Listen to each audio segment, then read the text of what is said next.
আমি কথা গলার স্বর একদমই চেঞ্জ, কারণ প্রচণ্ড ঠান্ডা লাগছে, গলা ব্যথা, কথা ওইভাবে আমি বলতে পারি। এঁচোড় প্রসেস করা হচ্ছে এই সময়, এঁচোড়ের সময় কাঁচা কাঁঠাল পায়েল 3টা কাঁচা কাঁঠাল নিয়ে এত মজা হয়েছে বাগার দেওয়ার পরে টকটা কথায় অসাম। সাজাইলাম তাড়াহুড়া করে, পায়েল আবার একটু বাইরে যাবে, কিভাবে যে সাজাইছে এটা খেয়ে যাবে বাইরে।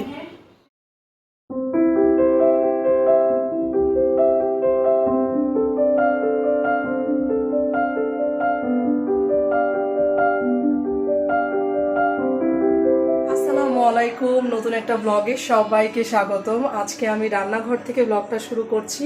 তার কারণ হচ্ছে আজকে বেশ কিছু কাজ করছি সকাল থেকে, বেশিরভাগই রান্নার রিলেটেড কাজ ছিল আজকে। তো সবাই কেমন আছেন আগে বলেন। আমি তো গত ব্লগে বলেছিলাম যে শরীরটা ভালো ছিল না, এই তারপর থেকে যে আমার গলার আওয়াজ শুনে হয়তো বুঝতে পারছেন আমি কথা গলার স্বর একদমই চেঞ্জ, কারণ প্রচণ্ড ঠান্ডা লাগছে, গলা ব্যথা, কথা ওইভাবে আমি বলতে পারতেছি না।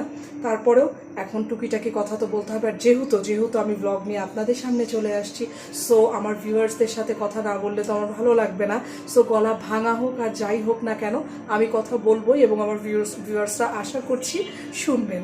তো যাই হোক, আজকে যে আমি কি করছি আপনাদেরকে একটু দেখাই।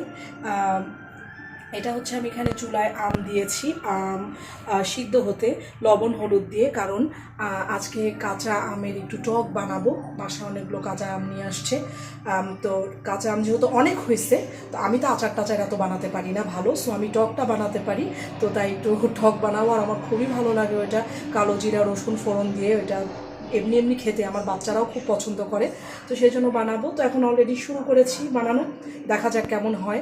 আর আপনারা ব্লগটা দেখতে থাকুন, আশা করছি। ব্যাপার হচ্ছে আজকে উর্ষিয়া আসতেছে আবার বিকালে, আজকে ওরা আসবে, তো বৃহস্পতিবার করে ওরা কিন্তু আসে সবসময়, তো যে আসবে একটু পরেই চলে আসবে। তো আমি তো খুবই এক্সাইটেড, কারণ আমার বেবিকে অনেকদিন পর পর আমি দেখি, আমার খুব ভালো লাগে। ও আসলে আমাদের বাসাটা একদম মানে কি বলবো, এটাকে একদম রমরমা পরিবেশ হয়ে যায় ও আসলে, এত চিল্লা চিল্লি হা হা হি বাচ্চারা সবাই মিলে ভালো লাগে। তো চলুন শুরু করি আজকের ব্লগটা এখান থেকে। সকালে উঠেই আমি পোলাও বসায় দিছিলাম আগে, তার কারণ হচ্ছে অনাইজাকে টিফিন দিব, আর দুপুরে আমরাও খাবো, আমি আর হুমায়জা যেহেতু থাকবো। আর এখানে হচ্ছে ও কাবাব দিয়ে নিবে, এটা হচ্ছে বিফ কাবাব, ওর দাদি বানায় দিছিল ঈদের সময়, সেটা এখনও আছে, তো এটা দিয়ে নিবে। ওই যে পড়তেছে, পরীক্ষা দিতে যাবে, পড়তেছে, সব ঠান্ডা ঠান্ডা লেগে একাকার অবস্থা, দুইজনই মোটামুটি অসুস্থ বাসায়। শেষ করো মা, মুখেরটা শেষ করো, আবার নাস্তাও করাচ্ছি, ব্রেকফাস্টও করাচ্ছি। যাই হোক, এটা এখন ওকে এখানে দিয়ে দিই।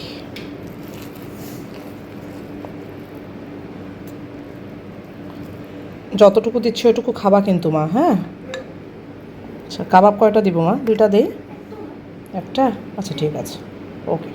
আম্মু আজকে সকালে মিষ্টি বানাইছে, স্বর্ণারা আসবে সেই জন্য আজকে মিষ্টি বানাইছে, বানানোর জন্য এই যে আজকের ব্রেকফাস্ট আমাদের এটাই। উমাইজা উঠে শুয়ে আসছে সোফায়, আর এই যে উমাইজা রেডি হচ্ছে স্কুলের জন্য। তাড়াতাড়ি করে ফেলো, করো, সোজা করে নিছো, তাড়াতাড়ি করে। তবে না, তাড়াতাড়ি করার কিছু নাই, কারণ এখন তো বেশি বাজে না। না না, 11:30টার সময় বের হও না, এত তাড়াতাড়ি না। না আম্মু, তুমি নাস্তা করবা না? না করবো না। আচ্ছা ঠিক আছে।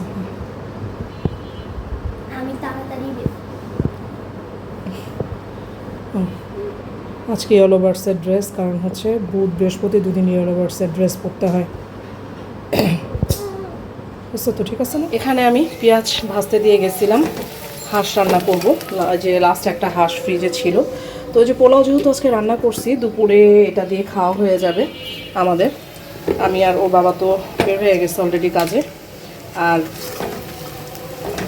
আমি উমাইজা এগুলো দুপুরে খেতে পারবো, রাত্রে থাকবে, আসলে ওরা খাবে, অনাজা স্কুল থেকে এসে আবার খাবে, পায়েল তো রাতে এসে খাবে।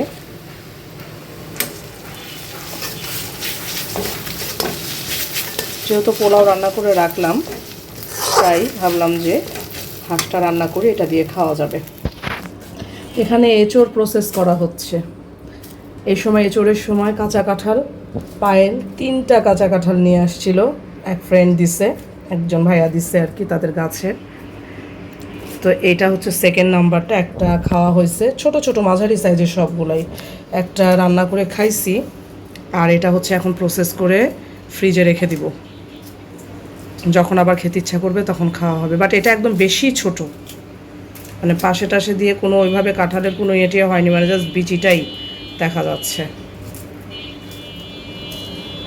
এটা এভাবেই ফ্রিজে থুয়ে দিব, এটা আর এখন ভাবটাপ দিব না, এটা একদমই কচি। আজকে যেহেতু একটু রান্নাবান্না কম, ভাবলাম যে এই ফাঁকে একটু মশলাগুলো করে নিই। আদা রসুন কয়েকদিন আগে এটা ছিলে রাখছিলাম, আজকে একটু মশলা করব ব্লেন্ডারে, কারণ মশলা প্রায় শেষের পথে। সামনে তো আবার ঈদ, এখন ঈদের আগে আবার করতে হবে। তো আজকে একটু সময় পাইছি, তো ভাবছি যে একটু ছোলা ছিল বানানো, আব্বুকে দিলাম। আচ্ছা ওইটা ইয়ে করে করে খাও। ছোলা ছিল রান্না করা, আব্বুকে একটু দিলাম। আর পায়েলকে এখন একটু মুড়ি দিয়ে দিব, পায়েল বাইরে থেকে আসলো, ভাবছি যে একটু মুড়ি নেই। সব কি কি যে ফেলে রাখছে।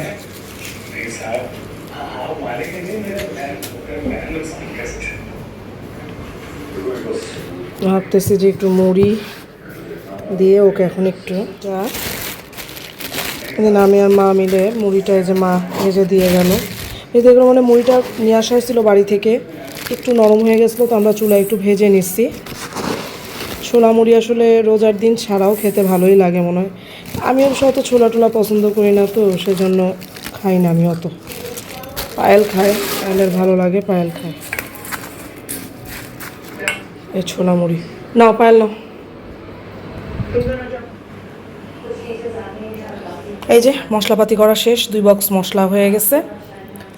2 বক্স না, অ্যাকচুয়ালি এটা যদি ঠিকঠাক মতন 1.5 বক্স মতন, কিন্তু আমি একটু 2 বক্স আলাদা করে এই জন্য রাখছি, কারণ এটা যখন ডিপে দিব এটা ফুলে উঠবে, মোটামুটি ফুলে উঠে তখন উপরের যে মানে লিডটা, ঢাকনাটা, সেটা উঠে আসতে যায়। এই জন্য একটু কম কম করেই ঢুকাইছি, কারণ ডিপে রাখবো তো মশলা দেখা যায় যে একটা বক্স ডিপে চলে যাবে, আর একটা বক্স হয়তো নর্মালে থাকবে।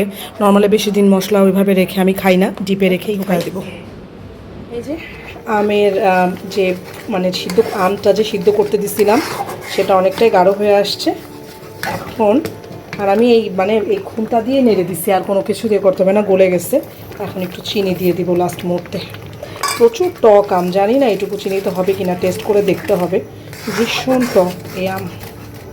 যাক, এখন বাস নামায় ফেলে এটাকে বাগার দিয়ে দিব, বাস তারপর রেডি। এখন এই যে টকটাতে ফোড়ন দিয়ে দিব, একটু কালো জিরা দিয়ে দিলাম, তারপরে দিয়ে দিব হচ্ছে বেশি করে মধ্যে 3টে শুকনো মরিচও দিয়ে দিচ্ছি, আর দিয়ে দিব হচ্ছে একটা তেজপাতা। এবার এটা দিয়ে বাগার দেওয়া হয়ে যাবে। এত মজা হয়েছে বাগার দেওয়ার পরে টকটা, কথায় অসাম। এখন নামায় ফেলবো, হয়ে গেছে, এটা রেডি। টকটা তো রেডি, খুবই মজার হয়েছে। মানে আমি তো ওই যে যখন বাগার দিচ্ছিলাম, বাগার দেওয়ার সাথে সাথেই টেস্ট করছি, ভীষণ মজা হয়েছে। আর আমি রসুনটা একটু বেশি দিছি, রসুন বেশি দিলে মজা হয় বেশি। আর আম না, আমি হচ্ছে কোনো ওই যে একদম ঘুটে দেয় যে সেটা না, একটু আধা ভাঙা আছে, এই জন্য বেশি ভালো লাগতেছে। আরও ওই পাল্পটা মুখের নিচে পড়লে বেশি মজা লাগে। এখন আমি যেটা করব সেটা হচ্ছে এখন আম্মুদেরকে একটু দিয়ে আসবো, আম্মুদের জন্য বাড়তেছি একটু, তো জাস্ট অল্প অল্প করে সব ভাত খাওয়ার পরে খাও। এগুলা কি ফুচকার জন্য আলু আর ডিম? মা ফুচকার ডিম, এই যে আম্মু না, আমি ফুচকা ইয়ে ভেজে দিলে একটু একটু ইয়ে ছোলা আর ডিম দিয়ে হচ্ছে মানে ছোলার ডাল দিয়ে হাঁসের ডিম রান্না, সেটা করতেছে আম্মু। আম্মু এখানে আবার পোলাও কেন? সেটাই তো বলতেছি, তুমি কি পোলাও করতেছো বাবা?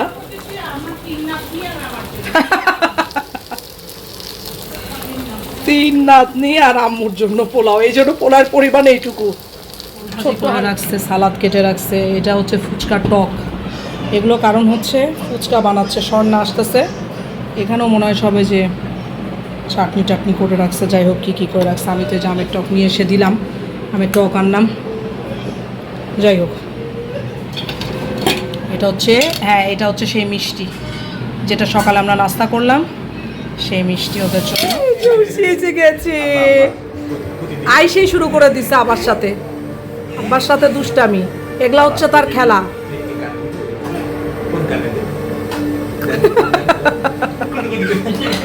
আসে দুষ্টামি শুরু হয়ে গেছে, আসলো মাত্র। আম্মা আমি আম্মা দেখি, আম্মা কই আমার উসি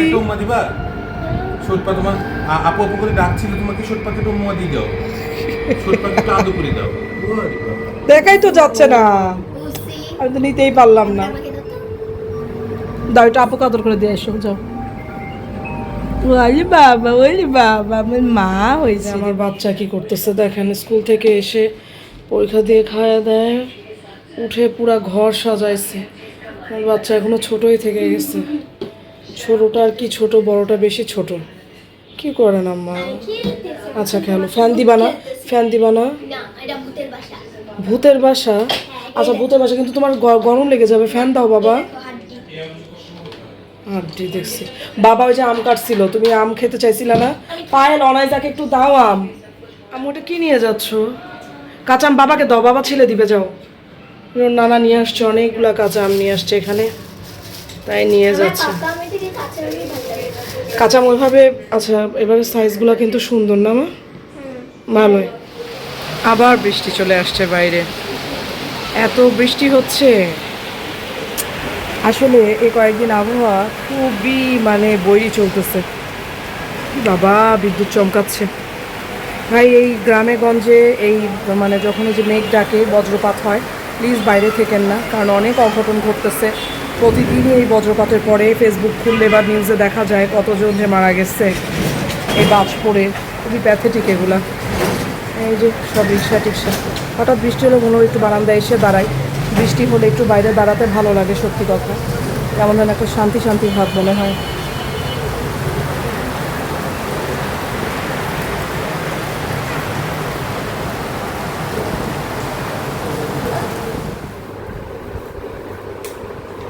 তোমরা কি খাচ্ছ?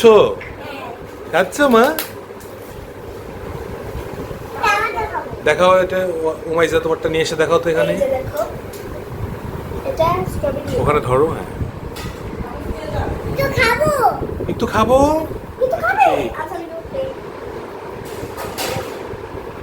উসিকে দাও, উসি খাবে না? তুমি খাও নাই কেন? তুমি তো খাও। তাই মনে হচ্ছে তিনি একটু পানি দিতে হবে, পানি লাগবে তো, আর অল্প একটু পানি লাগবে, একটু চিনি দেই, দাঁড়াও। আর মা এর মধ্যে ডিমের কুসুম দিবেন? ডিমের কুসুম দিতে হয়, একটু দিতে হয়, এটা হচ্ছে বেশি না, টক। বেশি দিও না। আম্মা আর দিও না, আর দিও না মা, আর দিও না। আর দিলাম না। তেঁতুলটা একটু বেশি হয়েছে, গাঢ় হয়েছে, একটু পানি একটু দিই। পানি, পানি লাগবে তো, ওই জন্য তো এই বাটিতে দিচ্ছি আমি।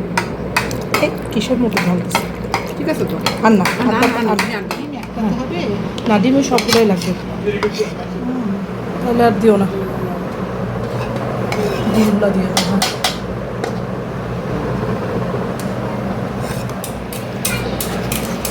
এটা হচ্ছে ফুচকার পুর রেডি করা হচ্ছে, বুটের ডাল। আরও পেঁয়াজ দেওয়া দরকার না? না পেঁয়াজ আরও লাগতে পারে। এটা লবণ ঠিক আছে নাকি দেখ? হ্যাঁ লবণ টবণ ঠিক আছে, ঠিক আছে। ওইটুকু ফুচকার মশলা সব ওই যে আম্মু গুঁড়া করছে। সব বানাই। মশলা পরে লাগবে নাকি দেখি। আচ্ছা ওটা লাগলে তখন আবার মিক্স করে দেওয়া যায়। এটা বেশি হয়ে গেল। ফুচকা আমরা ফুচকা পার্টি করতেছি বিকালে আজকে। নাইজা কি খাচ্ছিস তুই? লাগবে না একটু?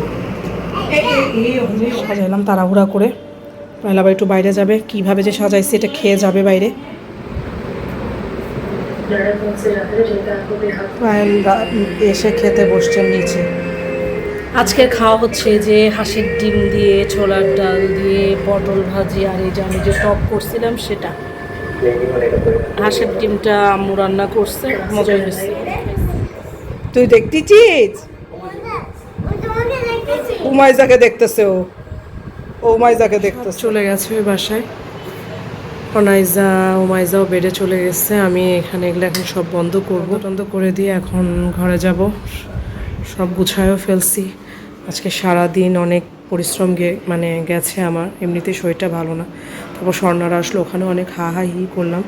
এই হাঁড়িগুলো সব ধুয়ে এখানে রাখছি, এগুলো সব এখন ঠিক করে সরায় ফেলতে হবে।